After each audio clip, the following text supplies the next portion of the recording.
And what is up, everyone? I'm Joe DeHoyos. I am the host of Beyond the Woodline.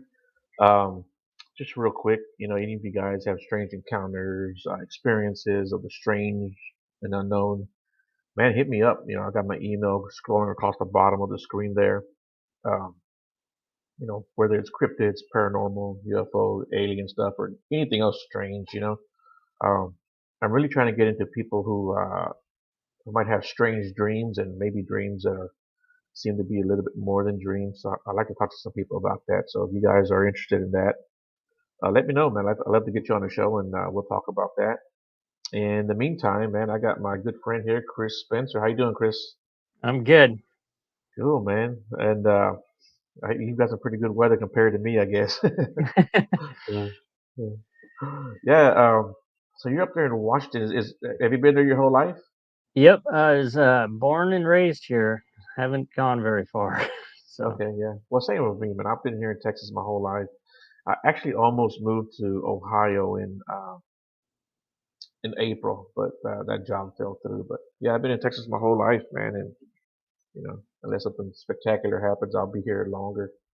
Um, yeah, so one of the things, the reason why I reached out to you, you're into the cryptid field, and um, if you don't mind telling us a little bit about yourself and what got you into the whole, I guess Bigfoot for you, right? yep, yep. Yeah, I'm a member of the Olympic Project, right. and I joined the Olympic Project in 2017.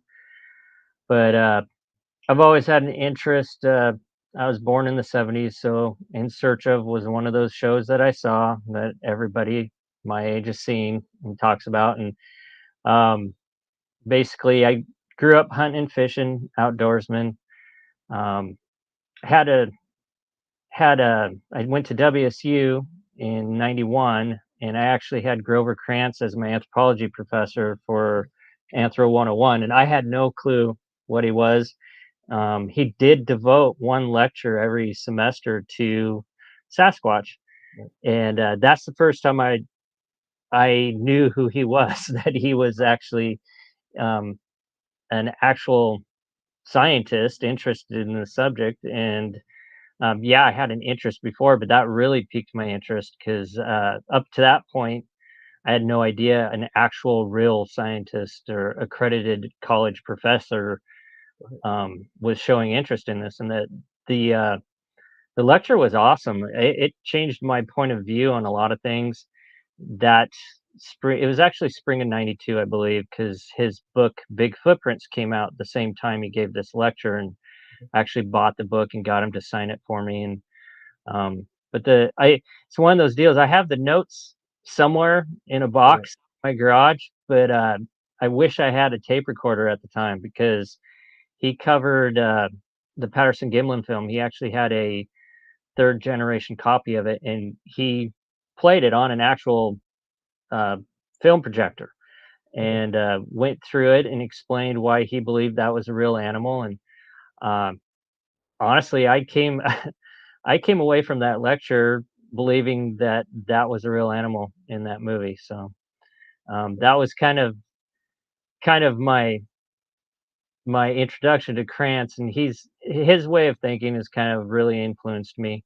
Um, I didn't really do anything with Bigfoot at all after that. I mean, I was interested. I would get a book here and there, or see whatever news article came up. It wasn't like a passion for me.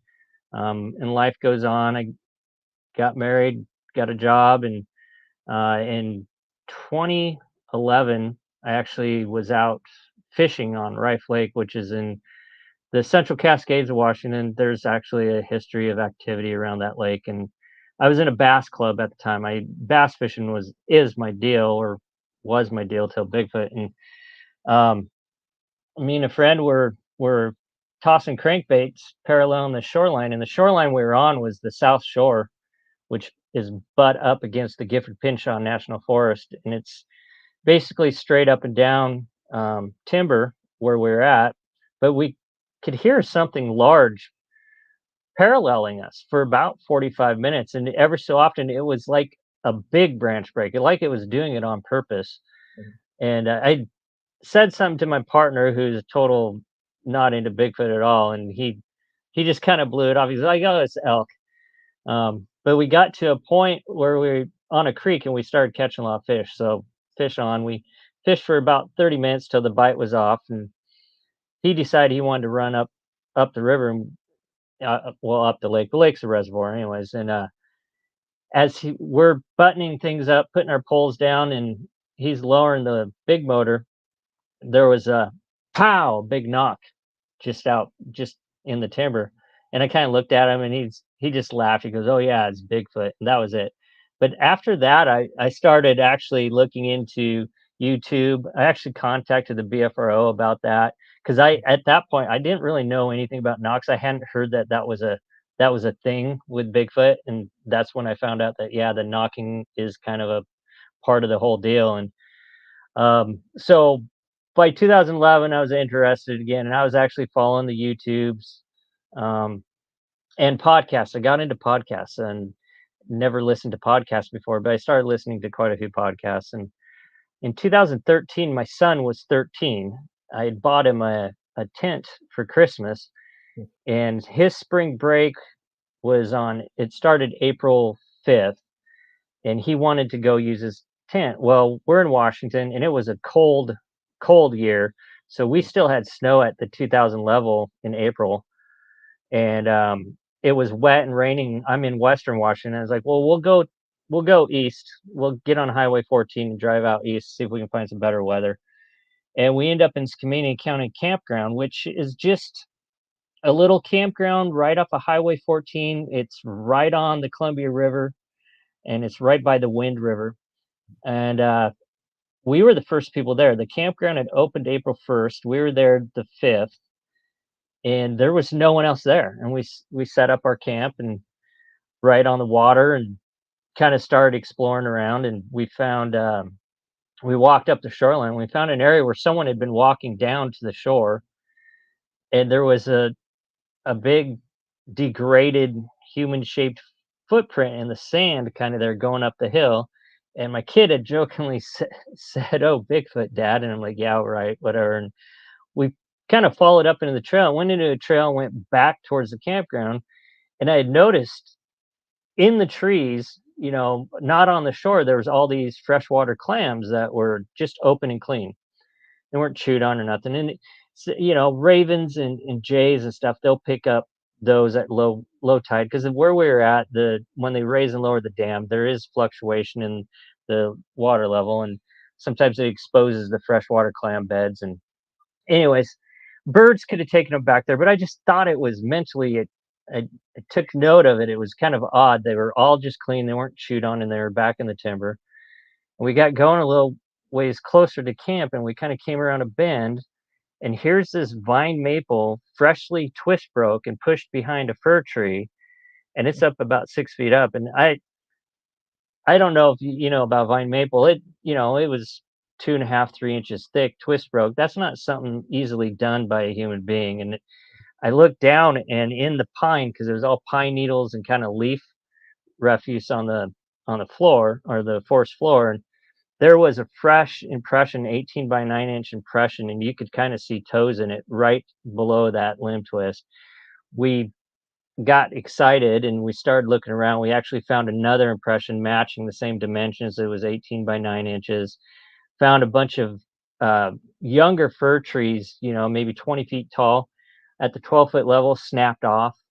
Um, just it was odd, but that impression and that limb twist really was kind of exciting. We're like, well, maybe there is something going on here. And we went about our day. We went back to camp, and that was kind of it. We went fishing, and then we came back to camp, and it had started lightly raining. So I'd taken two little tarps because it was a little Walmart tent that I bought him, 2-man tent, and it didn't have a rain fly. So I took these tarps I had in my Jeep, tied them up with paracord over the top of the tent. He went to bed about 9:30, and I went to bed about 10. And I'll say this, when it got dark, I started thinking about that impression and that limb twist. We were the only ones in the camp. Yeah, the highway was right there, but it was creepy. It was really creepy. I went to bed, and it was around 12:30. I woke up to movement around the camp. Something, I mean, big movement. And part of my brain was like, it's the elk, because it was a cold year. Snow levels were still fairly low, and it's not uncommon for the elk to come down into these rural areas and being at lower elevations during the wintertime, especially when the snow level's down around 2,000 feet. Anyway, so back of my head was like, well, it might be the elk coming through the campground, because there's a baseball field on the other side of the campground. And so I'm thinking, well, the elk are going through to go graze in that baseball field. And then it got kind of quiet, and just as I was about to fall asleep again, something grabbed those tarps and yanked on them. And I sat straight up and I cursed, and I woke my son up, and I'm like, it's okay, no biggie. I just woke up, and he's like, okay, and he goes back to sleep. He's 13. He's out. I mean, he doesn't care. So I'm sitting there, and I'm like, did I hear what I heard? Because I was almost going back to sleep when it happened, and I sat there and I grabbed the fob for my Jeep. I was holding on to that, and I talked myself into, okay, that I must have been kind of dozing. I heard something and mistaken what I'd heard, and just as I was about to convince myself that that's what it was just my imagination, it happens again. And this time I'm wide awake for it. I hit the freaking alarm, and then my horn and my lights go off, wakes Jameson up again, and Jameson, I'm like, I accidentally hit the button, go back to sleep. I didn't sleep the rest of the night.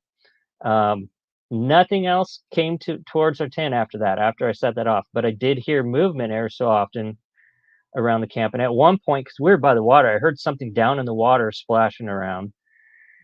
And it was the longest night, and I will admit right now, I was freaked out. And it wasn't like I wasn't unarmed. I had my pistol with me, and I could have gotten out of the tent, but I was freaked out, and I couldn't. I kept the entire night. I was trying to just get out of the tent, you dummy, just get out of the freaking tent.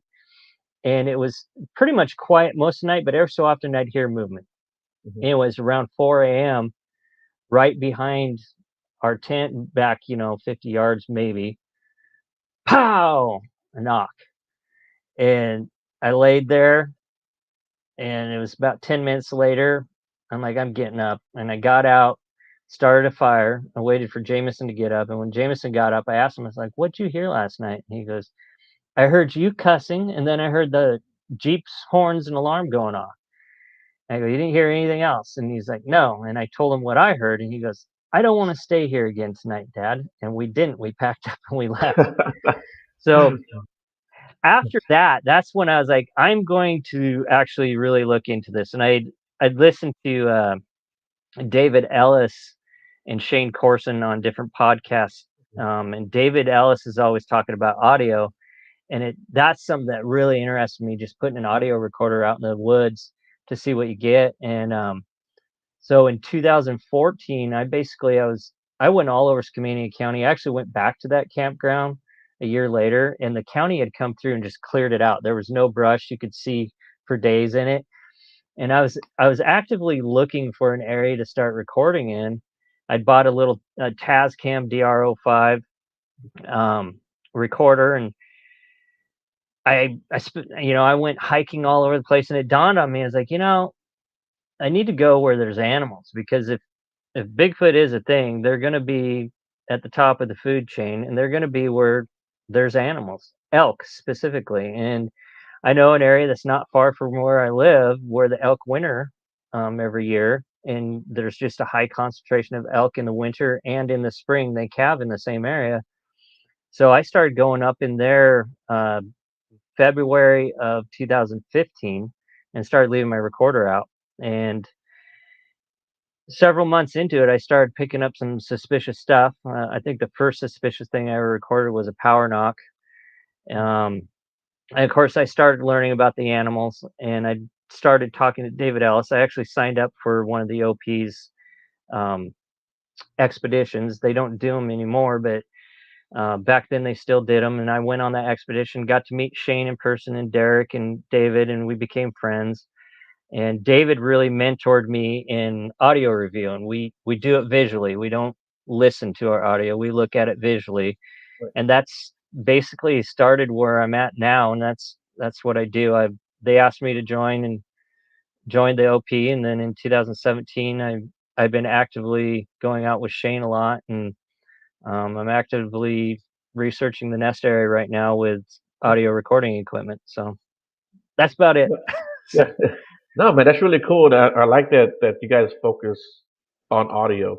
That's one thing I tell everyone. That's going to be a big factor in proving these things exist because unfortunately, you've seen pictures and yep. what floats around on Facebook, and you're probably have seen better pictures than that people don't show. But um, unfortunately, a lot of the pictures just don't do anything justice.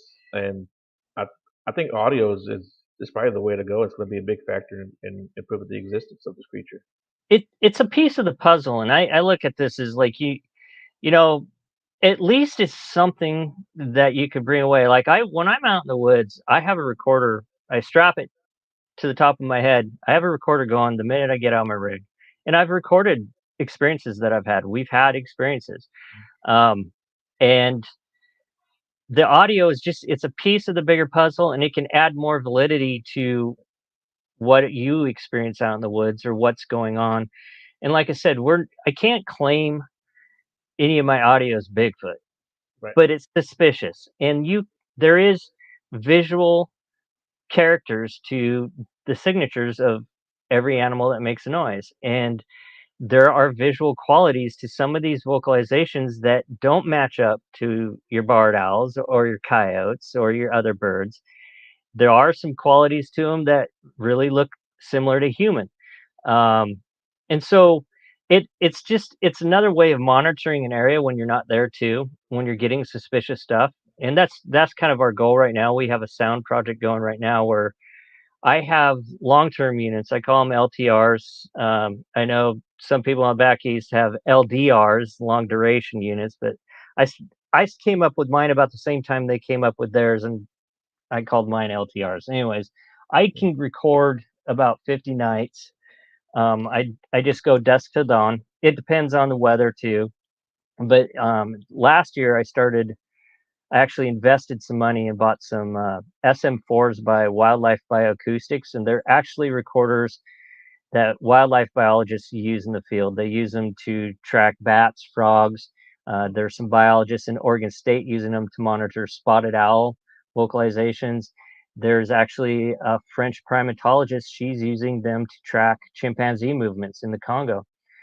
So it's a, it's a great unit. It records quality audio, and it can go. Like I said, I with the SD card I have in it and the power I have going right now, I can get 74 nights if I want. I don't want that many nights because that's a lot of reviewing. Yeah. But I go up. We try to get in there at least twice a month so I can keep up on the audio, and I log every sound. I mean, all the known animals. It's not like I'm just looking for suspect stuff. I'm logging every animal. I'm vetting everything, trying to figure out everything. I know I've been doing it for 7 years now, so I know pretty much the known animals in Washington State. I can't say that for other states, but for Washington State, I what makes noise from dusk till dawn, I pretty much know. I've recorded it, I've vetted it, and that's the other thing. I use Macaulay Library Sound. It's a great place to go. It's free, and they have every North American animal in there and bird. And they give you these are um, visually certified sounds. The person who recorded them watched the animal make the sound, so it is what you're looking at. And they actually show spectrogram pictures, the signatures too. So I use that a lot when I have something I'm not quite sure about. I will go there and I'll plug in. Usually, you plug in the scientific name for what you think it is, and it'll give you a bunch of examples, and you go from there. But it's a process. It's not like something I just picked up. It's something that I've developed over the years. There's a lot of noise. I thought before I started recording, I thought I knew the sounds in my Right. area, and I didn't. Man, I've learned so much more about the animals in the area I live that I never would have known beforehand had I not started recording. So, Yeah, you're really onto something there. Um, because I thought I knew a lot about animals too, because I grew up hunting and fishing, camping, and when you're really, really out there and you're recording, like you said, you're like, what the hell is this, And you start and like, so what I'll do is I'll send it to my friends who aren't into Bigfoot, my other hunters and stuff like that. One of my best friend, actually, he's been my best friend since I was 13. He's a big time hunter. He does not believe in Bigfoot at all. So I'll send him stuff. Hey, what was this? And man, he'll come back to this is what this is. This is what, and I'll look I, it up. And I, so he keeps me honest. He really does. Um, and then come to find out, my neighbor, she she works for the county here in outside of Houston, and what she does is she monitors birds and for like diseases and stuff like that, and West Nile virus and all that stuff, right? Um, but she actually specializes in owls. oh, So right on. yeah, man. So man, I'll send her something and she'll be like, "No, look it up." And there's like a website. I can't remember what it is, but it's specifically for owls. And yeah, man, she'll say, "No, this is what this is. Check it out." So I think you got to keep yourself honest because you hear some crazy sounds from owls, man. You Oh know. yeah, yeah. I get excited when I get a new species of owl because the barred owls are just off the hook. So when I when I get a different species of owl, I get actually just as excited about that as I do with the suspect stuff sometimes because I mean the barred owls up here they've taken over. they Oh, really? they oh yeah, they're bad. They push other species out and it's actually become an issue. They're not native here, but about That's what I was gonna 30 ask that. Yeah. about 30 years ago, they on their own started migrating down from Canada and Okay. they made their way all the way down into California. And one of the, I mean, I don't know if you remember back in the 90s, they had the spotted owl Right. controversy and shut down logging because of old growth timber and stuff. And yes, logging played a part in that, but another um, another detriment to the spotted owl is the barred owl. The barred owl is actually related to the spotted owl, but it's way more aggressive and it pushes those owls out of territories. It takes over territories from them. So the barred owl has actually become kind of a problem. And Washington State and Oregon don't like to talk about it, but they cull them. They have programs culling those barred owls because they are affecting the native species of owls. And it's not like it's an introduced species, but it's a species that just over the last 30 years just showed up, and they're taking over. Right. Yeah. So Yeah. Yeah. I don't think we have any barred owls. We might have some barred owls down here. I don't know. I have to ask again to find that out. But just real quick, I just wanted to ask you when your son said he wanted to go home, how relieved were you? oh, he didn't have it. If he wanted to stay, we were still going home. Okay. Okay. I, No, and you know I what, man, dude, I totally get that too, because I remember my first like official uh expedition was in 2015, and I had been going out since 2012, but I had never done like a real expedition, and we were getting knocks. We were hearing loud thuds, tree breaks, vocals, and I was with my friend Shane. I don't know if you're familiar with Shane Church. He's with Southern Bigfoot Alliance. It I've was me heard the and him. name. Yeah, me and him were standing shoulder to shoulder. We were back to back, but we were shoulder to shoulder. And man, he was looking in one direction, I was looking in the other direction. And yeah, if he had said, "I think we need to get out of here," oh yeah, we would have left. But Yeah, yeah, I've had some experiences. Actually, my fiance Rebecca Slick, she's a self-taught naturalist. She helps me out with a lot of reviewing audio, but she's and my buddy Todd Hale and Shane and Dave Hallett, they were on a camp out and it was the year before last, and they're in an area of high interest. There's a lot of history in it, and they had the same thing what you're describing. They had the whoops and the knocks, and they actually had a tree pushover just outside of camp, and Yeah. I wasn't there for it, and I'm kind of glad I wasn't. Yeah.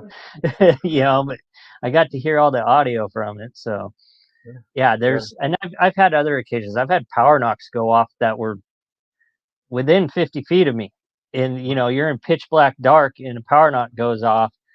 That that'll make you need to change your drawers right there because it it you're not expecting it. So Yeah. Yeah. I was going out one night with it was in the evening time. I was going out with my friend Brandon. We were going to one of his locations. We're going on this freaking long dirt road. We're probably a good 5 miles from anywhere, and it's one of those roads that are so narrow you can't even turn your vehicle around if you wanted to. I had a freaking flat. Back no, tire went out. Then I couldn't get my spare tire off. I was like, what the hell?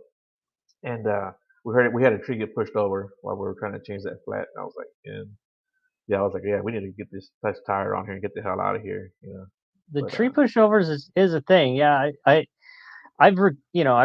actually witnessed trees fall naturally. They just right, fall by themselves. But a lot of times when you're in an area, when you're getting vocalizations, and I've had multiple tree pushovers on my recordings before, and it's not all wind, yeah, and it the timing is usually after we do a big hike.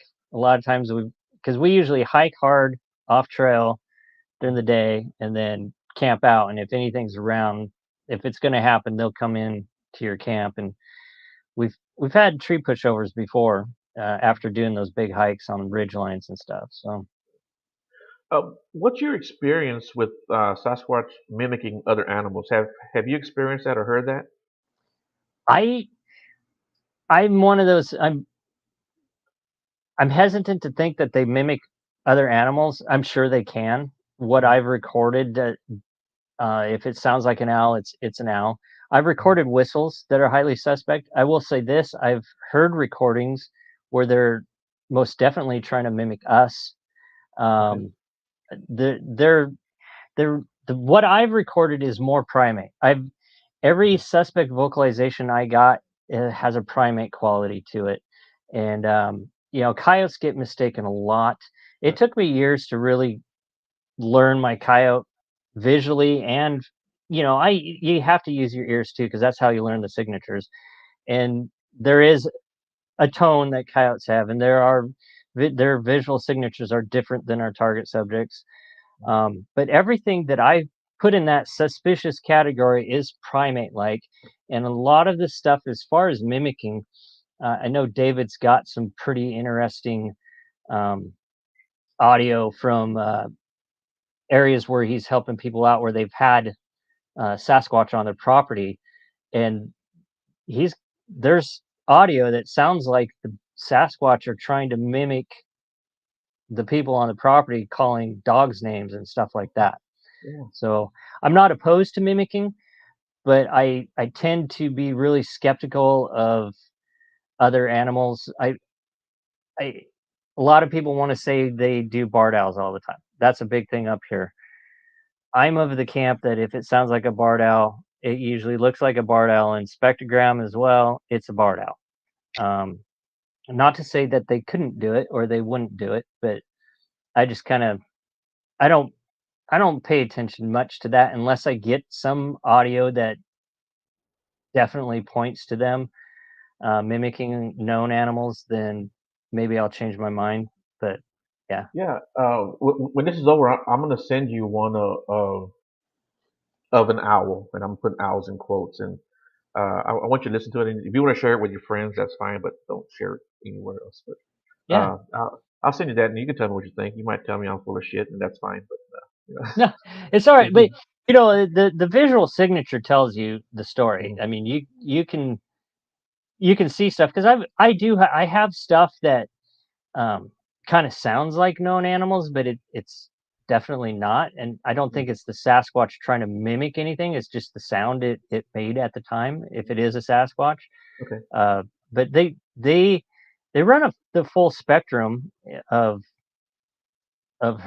frequencies. So anyone that says that we can't mimic a Sasquatch, or they can't do this, or we can't do that. That's not true. You gotta be looking at everything in spectrum. Yeah, That's anyways. yeah. So where do you do your primary research there in Washington? Do you go to any other states or any other locations? Just Washington right now. I'm pretty busy. I have three spots areas that I focus on right now. The nest area is kind of the prime focus for the moment. But I have two other areas. The area I started in 2015, I still record up there, not Mhm. as often as I'd like to.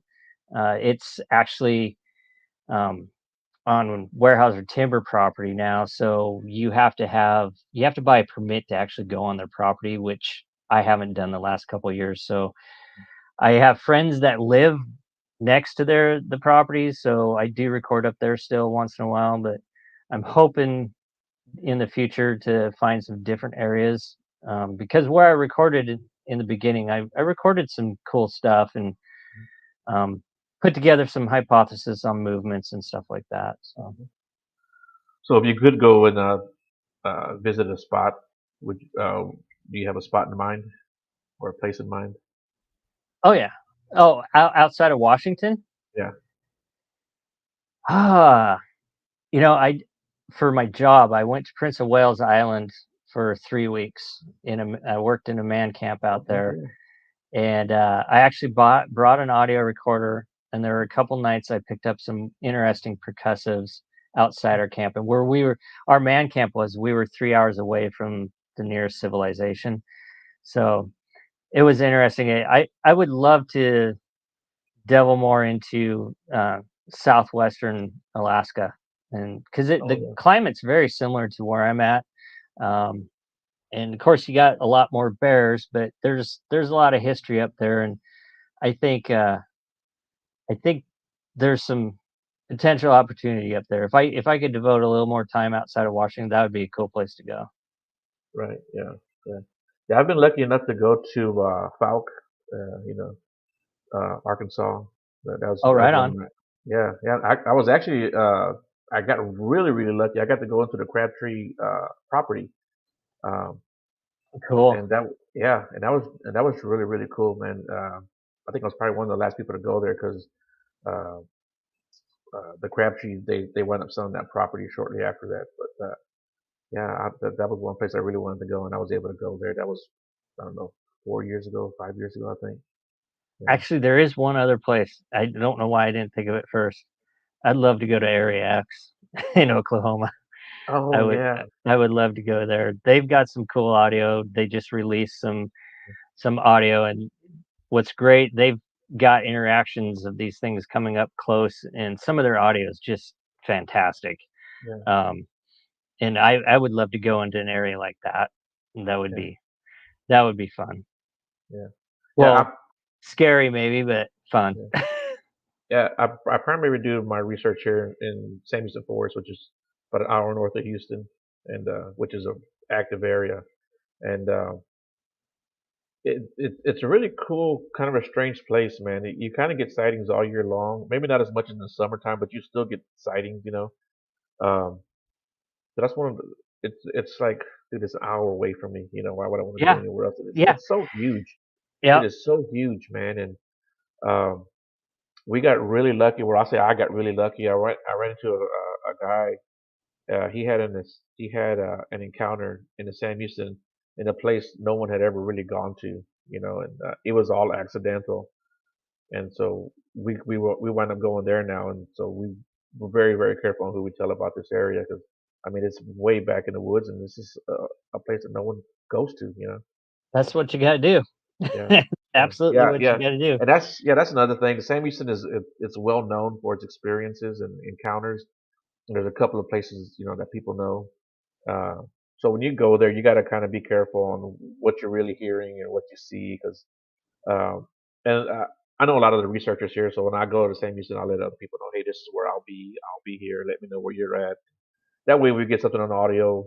You know, we can say, hey, where were you guys at? And I'm like, I wasn't nowhere near there. You know, so Oh yeah, yeah, I'm terrible when I go out. I don't try to elicit anything. Um, I've had enough experiences where we didn't elicit it at all. We were just in the right place at the right time. Right. And as far as audio, I hate having to review audio from a big camp out when there's a lot of people because you have the radio and everyone's supposed to call in. I'm going to do a knock or I'm going to do a call. No one ever does, Right. and it's just it makes reviewing the audio a little tedious for me. But I totally understand. I prefer recording in areas where no one else is going. Yeah, and Right.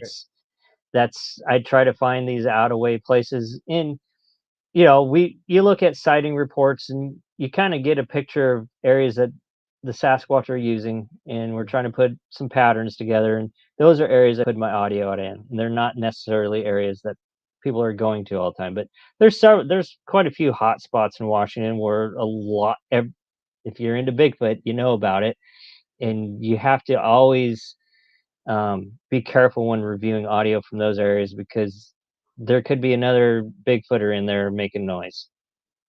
Yeah. Yeah. So do you guys do vocals?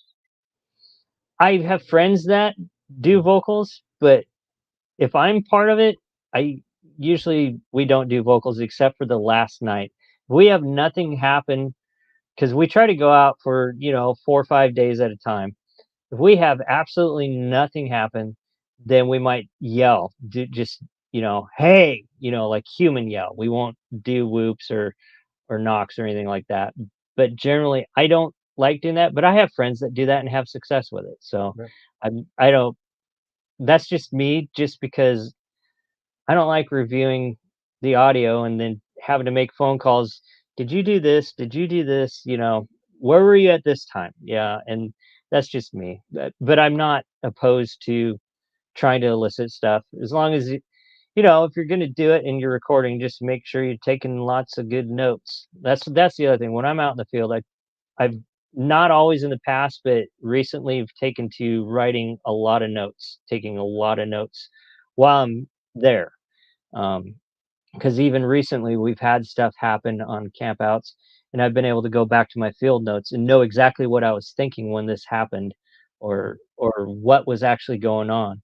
There's stuff that you forget, and if you're already writing it down, you can go back a couple weeks later, you'll forget certain Right. things.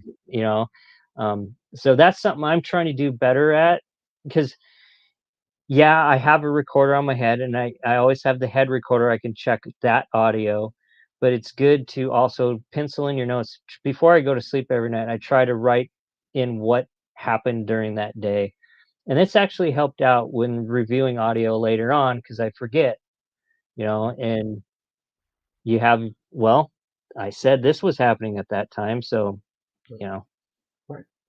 Amy has a question. I guess she's asking if y'all leave food or gifts. no, we don't. I don't do any of that. So. Yeah. What is your thought on that? People that leave, especially food. I think you're gonna I'm not saying that you're not gonna attract Sasquatch, but I think you're more often going to attract raccoons, bears, and other critters. So I just stay away from that myself. Right. Yeah. Um, so while she's mentioning that, what do you think about people that leave gifts?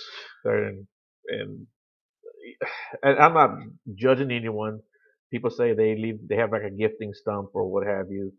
Um, I I got a don't know. story for you. Okay.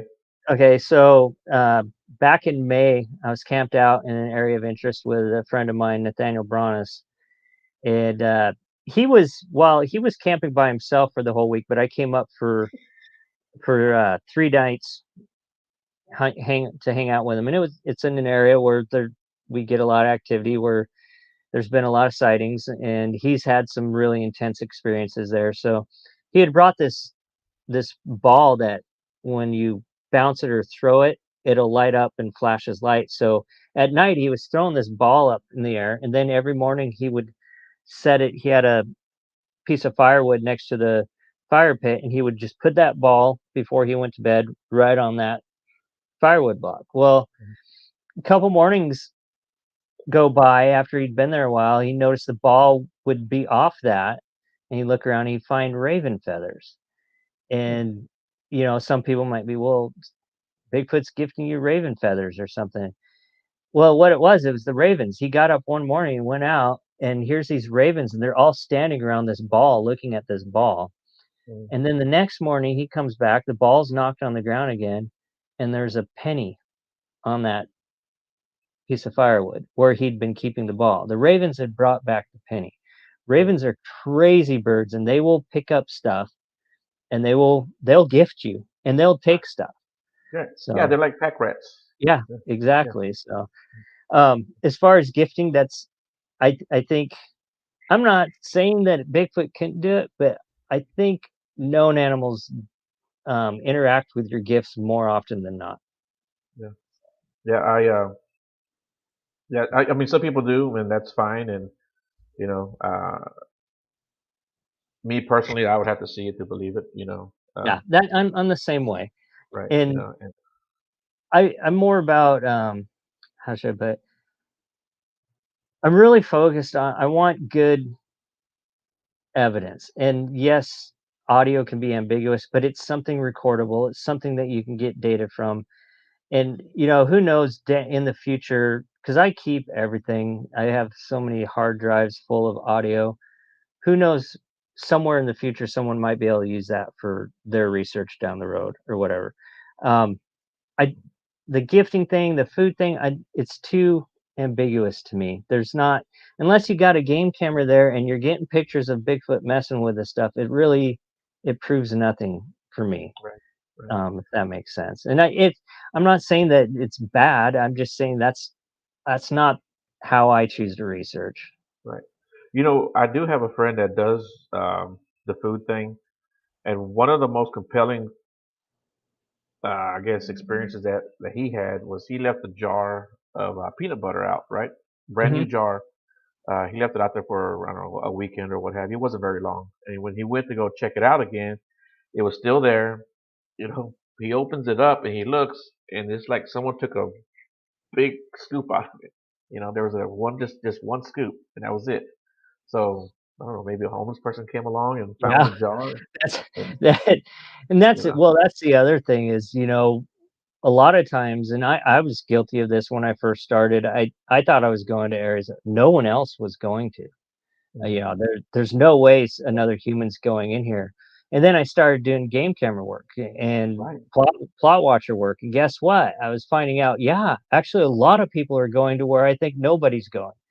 right, Um, if you don't think anybody's going into your area, think again. There's probably a human going in there. I mean, there are those places, uh, like the nest area, for instance, is behind locked gates. It's on private property. It's not getting a high traffic of human activity, right, which is where I like to record when there's not a lot of people coming in and out. But generally speaking, most areas, if it's open to the public, there's going to be human activity there. And if that's the other thing with gifting stumps, I think people mess with people. Um, and that's just one more element I don't want to have to deal with and try to prove that's what it's not. right, So yeah. Yeah, and you make a good point there. I had set some cameras out in an area that has had a lot of activity. And I said, it's far off the trail. Nobody comes back here, right? So I put my game camera up there, and I'll be damned if when I didn't come check that camera out, I took the SD card, took it home, looked at it.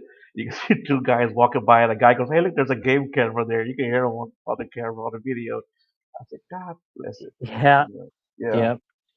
Mushroom pickers in the spring, because I mean, morels are a big thing up here. So in the springtime, people are all over the woods looking for that honey hole morel spot. So areas yeah, that don't usually get a lot of traffic, all of a sudden you'll see someone walking on your game camera, walking through your spot with a bucket in their hand, and it's like, oh, mushroom picker. right, right. So Yeah, so how do you go through all of your audio, man? You got so much audio. I've got audio, you know, that I know I haven't gone through, and I don't think I record near as much, probably a fraction of what you do, you know. And I've still got that's audio I haven't even gone through. that's where the visual review comes in. Okay. I started out using, there's two programs you can use. Sonic Visualizer is a free program you can download off the internet, and it has a spectrogram on it, and then Audacity. Most people have heard of Audacity. It's a free program. I use Audacity spectrogram now. I used to use Sonic Visualizers, but Audacity spectrogram, in my opinion, is more detailed. And you can do bigger files with it. Sonic Visualizer doesn't handle big files because I'm doing 10 to 14-hour nights depending on the time of year, and so a 10-hour night viewing it, reviewing it visually can take 10 minutes maybe. If there's nothing there, you'll see it real quick. I just get the spectrogram up. I zoom in to a certain point. I don't have anything up on my YouTube yet. I need to make a video on how to set it up, but I know Monongahela with Sasquatch Bioacoustics. He's on YouTube. If anybody's interested in audio review, I highly recommend people check out his YouTube, because he shows you how to set up the spectrogram on Audacity, and I pretty much do it exactly how he does it. I'm not sure if you've heard of Hala, but he actually has a background in audio. That was his job when he was in the military, so he Okay. knows what he's doing. And his YouTube channel is called Sasquatch Bioacoustics. Okay. And that's I recommend everybody that's getting into the audio aspect of things to check his stuff out, because that's where I learned. Him and David Ellis. David's helped me a lot, um, with it. But yeah, you can't. There's no way you could listen to the amount of audio I have. You have to visually look at it, and you can fast forward through it. It takes time in the beginning. In 2015 when I first started, I still had to listen to a lot of it because I had to figure out what the signatures I'm looking at were. But once the more you do it, the more you get to know the known animals, and then you're just like, okay, barred owl, coyote, coyote, barred owl, and then when that suspicious vocalization shows up, where it's something you've never seen before, or something you may have seen before after years and know that it's suspicious, then you listen. So, but yeah, I'm like, I was reviewing audio before I got on with you. I pretty much review audio as soon as I get off work, just because the sound project we're doing right now, we're basically capturing every night in the nest area, and we've started that. Well, it'll be 2 years next spring, and then we're gonna back off. I'm not gonna do so much, but we want to get 2 years of solid data, and this year we're gonna get pretty much every night. So I'm reviewed up to like June, and I have 3 recorders up there, so I've got 3 recorders I got to review. Okay. So yeah, it takes a little time, but there's no way you could do it just listening. You got to use the Yeah. spectrogram and review it visually. Right. Yeah. I do have the Audacity program also. Yeah. I do like that one. SoCal Squatch says, ask Chris a scary story about the OP Nest area. You have a scary story? Yeah, SoCal Squatch, that's Todd Hale. So Okay. he's an Thanks for OP. joining, Todd. Yeah, recently I'm a wimp. I'll admit right now. Yeah, it's funny. Before I got into this, I used to go hunting and fishing, camping by myself all the time, and I don't like doing that now. Now I'd rather do it with another person. Um, and a couple weeks ago, uh, me and Shane were going to meet up in the nest area and camp out for a night and do some hiking the next day. And Shane he had to take his daughter to a monster truck show, so he couldn't get there till like really late. And of course, I got there early. It was light out when I got there, and where we camp, we have an established camp that we established this year for just this purpose. Um, it's 100 yards from where we actually park the rigs, but it's in the thick of it, and the nest area is. I'm Anybody that's heard about it hears us talk about it all the time, and it's like you can't see 10 feet in front of you. It's 6 to 7 foot tall huckleberry throughout the area, and the area we have cleared out for our camp it's nice and stuff, but I can't see anything outside of camp. I actually have a thermal unit I've set up now. It's on a pole, and it'll record 7 hours. I usually set up the therm to record our camp or a direction I think our target subjects may come from. So it'll record while we're sleeping because a lot of times when stuff happens, it happens when we go to bed. Um, but anyways, I get there, and as soon as I get to our camp, I'm setting up my tent, and it's like really quiet. It's abnormally quiet, Mhm. and I'm already psychologically playing mind games in my head, and I'm just like, "Don't be such a wuss. Don't be a wuss. You're fine." And I get my tent set up, and then I'm looking around to where I'm gonna set up my thermal for the night. And because the way I have it on a pole and it's camoed, but I got to tie the pole to a tree. So I'm looking at a tree and trying to figure out an angle. And I'd set up some audio. I already had audio rolling, but I set up some more audio. And about that time, from my north position, I hear a suspect howl, and it's a howl that I've recorded up in that area before, and I recognized it right away. And I'm like, it was distant though, and it's still light out. It's probably eight. It was a little after eight. It was like 8:16. And I'm like, okay, you're fine, you got this. And I go outside of camp and I'm messing with my thermal. The thermal unit I have has a Wi-Fi hotspot, so I can use my phone and see what it's shooting. And I'm messing with that, trying to get the angle. And about 15 minutes had gone by since that first vocal. Well, now from my south, a lot closer, I hear a scream like whoop, and I'm just like, I'm done. I don't want to sit out here. And I PM'd Todd actually because I had phone reception. I'm like, if Carson doesn't get out here pretty quick, I'll be sitting in my truck before he does. Anyways, I go back to camp and I'm kind of freaked out because where this occurred was where I have one of my SM4s, and that particular um, recorder has recorded a lot of really close audio. They get close to that recorder for whatever reason, and whatever did this scream whoop was up there. So now I've got a vocalization from my north, 15 minutes later, I got a vocalization really close, maybe within 100 yards of me to my south, and there's nothing else making noise. So it's still very light out. So I make my fire. I build my fire. And I'm sitting there, and I actually called Rebecca, and I'm talking to her on the phone. I'm like, I can do this. Carson's going to be here at 10:30, and of course, Todd's PMing me, and he's telling me they're circling you. They're gonna get you, egging me on. There you go. I'm sitting in my chair, and now from my west of me, about 200 yards down the hill, because I'm at the top of the ridge. 200 yards down the hill west of me is the actual original nest site. I hear woo woo, two vocals that I've recorded before and I recognize, and I'm like, I'm done. I'm out. I took my water. I just started this fire and I doused the fire out, walked back to my truck, and I sat in my truck until Corson got there at 10:30. So there's the scary story from recently. But they were laughing, making fun of me. But that's just the odds of these things actually hurting someone are pretty low. Right. But I it just unnerves me. I've had Yeah. I yeah, I've listened to too many horror stories. I Rebecca's always telling me you gotta quit reading those Sasquatch horror novels because I I read some of those and that's a terrible idea. I've read the Yeah. camping and that's a terrible idea. Yeah. So Yeah.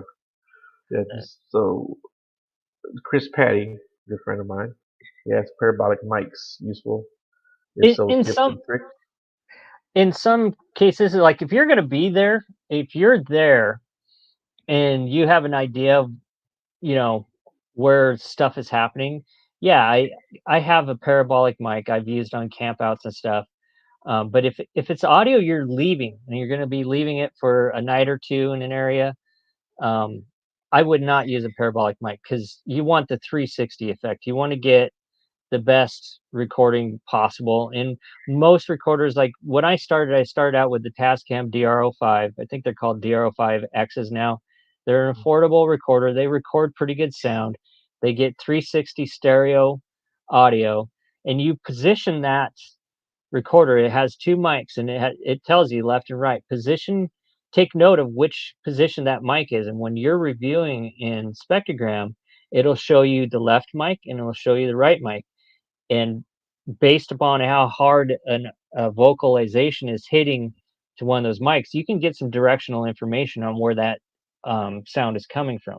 So that's what I do. Like the SM4s has two mics. I like recording in stereo, and I position them in such a way where I know the direction the mics are pointed. So when I have a vocalization that's hitting hard on the left mic, well, I know the left mic's pointed south, or it's hitting harder. I know it's somewhere further south, and it kind of gives you an idea of where the animal producing the noise is coming from. Parabolics, like I said, unless you're there using it right there, I don't like them because they generally record in mono. I don't like the quality of audio in mono. But if you're in a situation where you're constantly moving around listening for noise, then yeah, go ahead, use a parabolic. But it's not something I personally put a lot of time in. If I'm sitting, like we have tree stands, we'll sit in tree stands. If I'm sitting in my tree stand at night, yeah, I'll use the parabolic so I can, if I have an idea of what direction to expect the target subjects to come from, I'll hit it with a parabolic mic. But generally, I don't. Okay. I hope that helps. I'm Yeah, kind no, of yeah. No, yeah, and that makes sense. Yeah, yeah, that makes sense. Well, cool, man. We're coming up on the end of the hour here, man. Is there anything else you want to say? You give people some information about what you're up to, and maybe get a hold of you. It's up to you. yeah, I have a YouTube. It's called Tootle River Valley Skookum, Chris Spencer, and I haven't been good at posting a lot of stuff lately because I've just been really busy. But I post some of my suspect audio up there, but I post a lot of known animal stuff. I try to put up stuff that people send me because a lot of times people will send me audio and want to know what it is, and so I try to post interesting known animal audio as well as suspicious audio. And as far as if you want to, I'll give you my email if you want to put it in the link. I can give you my email, and if anyone wants to contact me via email, that's more than Yeah. fine with me. Okay. Yeah, yeah, yeah. Yeah, give it to me because dude, I screwed up. I got like my shows lined up, and I accidentally clicked on the wrong link for this show. So I'll go back and I'll fix all that because I got Jason Walker and Rosie Page who are on tomorrow, and that's what the title of this show is. But I'll change it as soon as we get off. Then I was like, I try to talk to different people, man, as much as I can. Um, I was going to ask you something else, dude. I forgot what the hell I was going to ask you. I guess that's it, man. I'll figure it out after the show, and I'll send you a message. There was something else I wanted to ask you, Yeah, but no problem. yeah, man. Thanks a lot for doing the show, man. I appreciate it, man. And if I was gonna tell you that you should do a tutorial on the audio. That's what I was gonna tell you. You should do that, man. And Yeah, I think people, would I like that, and I think it would help out a lot of people. yeah, I you're not the first person to tell me that, and that probably in the next couple weeks I'm going to get something up on YouTube on how I set up my spectrogram. Oh, that's my fiance. That's the name of my YouTube channel right There you there. go. But yeah, I will. I need to do it because I know I had to learn a lot of stuff on my own, and it can be daunting at times. But once you do it, it's really easy. And once you start doing it regularly, it you pick it up quick. And I really want to encourage people to do more of it because there's the potential to get some interesting stuff and to compare notes. Yeah. David in Monongahela back east, he's getting audio that's similar to audio David and I get out here in Washington. So Right. that's really cool. So, anyways, Well, cool, man. Thanks a lot for doing the show, like I said, and I appreciate everybody in the chat room. And you guys always have good questions and comments, and I appreciate you guys listening. And Chris, thanks a lot, brother. I appreciate it. If you have anything you want me to share, send it my way, and I'll share it to the groups. I'll share it on my page, and I'll be happy to do that for you. cool, cool. Hold on, real quick. All right, guys, y'all have a good night, and we will talk to you tomorrow with the right people this time.